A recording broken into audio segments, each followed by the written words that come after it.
बिहार एक परिचय वस्तुनिष्ठ यानी ऑब्जेक्टिव किताब है इम्तियाज़ अहमद सर की, और इनमें से अधिकतर क्वेश्चन बीपीएससी के एग्ज़ाम में पूछे गए या बीपीएससी जो एग्ज़ाम कंडक्ट करती है उनमें पूछे गए हैं। तो चलिए हम लोग स्टार्ट करते हैं बिहार की जलवायु से। बिहार की जलवायु के अंतर्गत कुल 36 क्वेश्चन हैं इनमें, तो हम लोग इन 36 क्वेश्चन को इनमें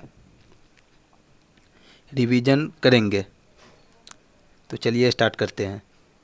बिहार के उत्तरी मैदान के पूर्वी भाग की जलवायु कैसी है? बिहार के उत्तरी मैदान के पूर्वी भाग की जलवायु आर्द्र है। बिहार के उत्तरी मैदान के पश्चिमी भाग की जलवायु कैसी है? बिहार के उत्तरी मैदान के पश्चिमी भाग की जलवायु अर्धशुष्क है। बिहार के जलवायु को किस नाम से नहीं जाना जाता है? तो बिहार की जलवायु को भूमध्य रेखीय जलवायु के नाम से नहीं जाना जाता है। बिहार की जलवायु में कितने मौसम प्रचलित हैं? बिहार की जलवायु में शीत, ग्रीष्म और वर्षा ऋतु प्रचलित है। बिहार की जलवायु को कहा जाता है, बिहार की जलवायु को संशोधित महाद्वीपीय जलवायु कहा जाता है। भारत में उष्ण मानसूनी प्रदेश के अंतर्गत सबसे अच्छा उदाहरण बिहार प्रांत का एक स्थान को कहा जाता है। वह स्थान कौन सा है? तो वह स्थान पटना है। बिहार राज्य का वह कौन सा स्थल है जो ग्रीष्मकाल में सर्वाधिक गर्म रहता है?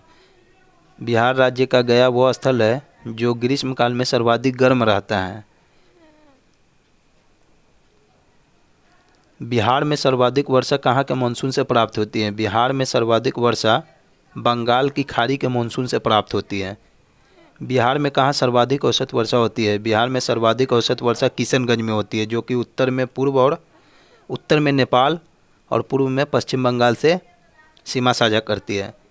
बिहार से मानसून लौटना कब प्रारंभ करता है? बिहार से अक्टूबर के मध्य मानसून लौटना प्रारंभ करता है।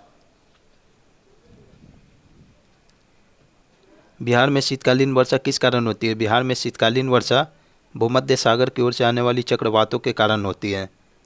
बिहार के उत्तर पूर्वी प्रदेशों में कहाँ से वर्षा प्राप्त होती है? बिहार के उत्तर पूर्वी प्रदेशों में नॉर्वेस्टर तथा दक्षिणी पश्चिमी मानसून उपरोक्त दोनों से प्राप्त होती है।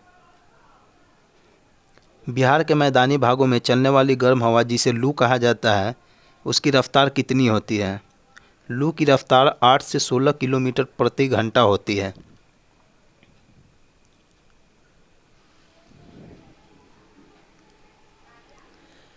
वर्षा ऋतु में बिहार में किस मानसून का प्रभाव रहता है? वर्षा ऋतु में बिहार में दक्षिणी पश्चिमी मानसून का प्रभाव रहता है। मानसून प्रत्यावर्तन के समय बिहार के मैदानी भाग में किस हवा का जोर रहता है? तो मानसून प्रत्यावर्तन के समय बिहार के मैदानी भाग में ठंडी पछुआ और उत्तरी हवा का जोर रहता है। बिहार में शीत ऋतु में झंझावतीय वर्षा होने का क्या कारण है? तो बिहार में शीत ऋतु में झंझावतीय वर्षा होने का कारण चक्रवातीय तूफान है। बिहार में गर्मी के दिनों में सूर्य की स्थिति क्या रहती है? बिहार में गर्मी के दिनों में सूर्य की स्थिति उत्तरायण रहती है, यानी उत्तर की ओर रहती है।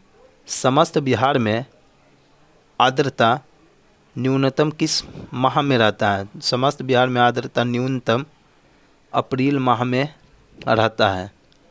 बिहार में जब मानसून का आगमन होता है तो सापेक्षिक आर्द्रता क्या होती है? बिहार में जब मानसून का आगमन होता है तो सापेक्षिक आर्द्रता बढ़ जाती है। बिहार के मैदानी भागों में औसत वर्षा होती है। बिहार के मैदानी भागों में औसत वर्षा 100 से 150 सेंटीमीटर होती है। बिहार में ग्रीष्मकाल में सर्वाधिक वर्षा होती है। बिहार में ग्रीष्मकाल में सर्वाधिक वर्षा पूर्वी भाग में होती है। पूर्वी भाग यानी कि बंगाल के तरफ जो ज़िले सटे हुए उनमें, जैसे अररिया, पूर्णिया, किशनगंज, कटिहार, इन ज़िलों में सर्वाधिक वर्षा होती है। दक्षिण पश्चिम मानसून के प्रभाव के कारण बिहार में कुल वार्षिक वर्षा को कितनी प्रतिशत होती है? दक्षिणी पश्चिमी मानसून के प्रभाव के कारण बिहार में कुल वार्षिक वर्षा 90% होती है।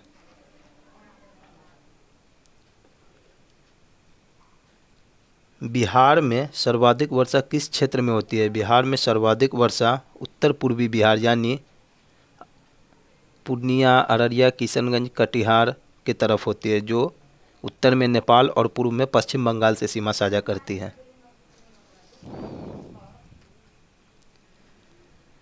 किशनगंज, जहाँ सर्वाधिक औसत वर्षा होती है, बिहार के किस प्रादेशिक प्रदेश में पड़ता है?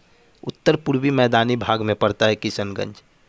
ग्रीष्म ऋतु में बिहार के पूर्वी भाग में आने वाले चक्रवाती तूफान को किस नाम से जाना जाता है? ग्रीष्म ऋतु में बिहार के पूर्वी भाग में आने वाले चक्रवाती तूफान को नॉर्वेस्टर, काल बैसाखी तथा आम्र बौछार यानी उपरोक्त सभी नामों से जाना जाता है। बिहार में मानसून का आगमन कब होता है? बिहार में मानसून का आगमन 15 से 20 जून को होता है और भारत में 1 जून को केरल के तट पर होता है।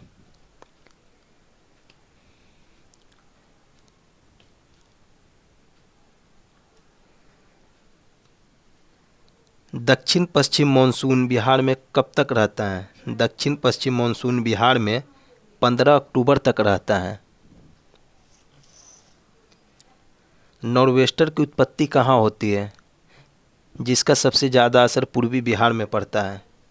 नॉर्वेस्टर की उत्पत्ति बंगाल की खाड़ी में होती है, जिसका सबसे ज़्यादा असर पूर्वी बिहार में पड़ता है।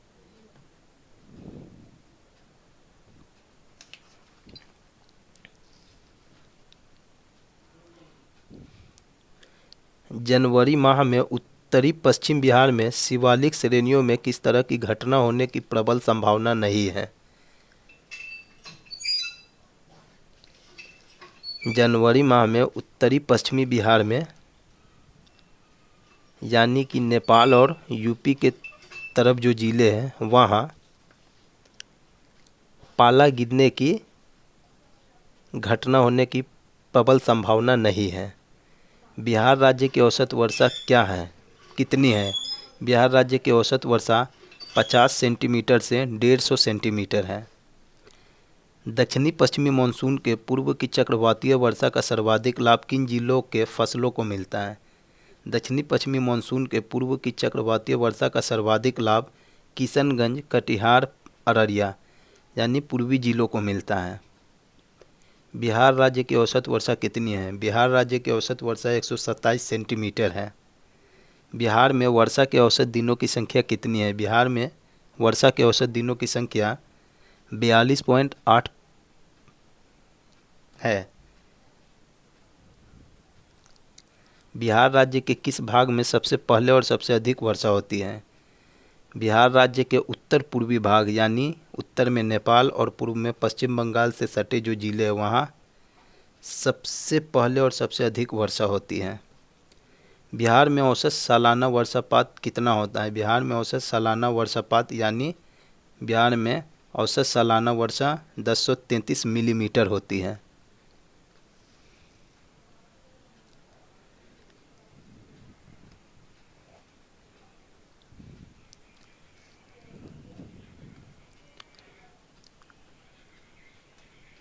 तो ये वीडियो रिवीजन के लिए बनाया गया है। उम्मीद करता हूँ कि ये रिवीजन आपके एग्ज़ाम में सहायक सिद्ध होंगे और आपके नंबरों को बढ़ाने में सहायक होंगे। धन्यवाद।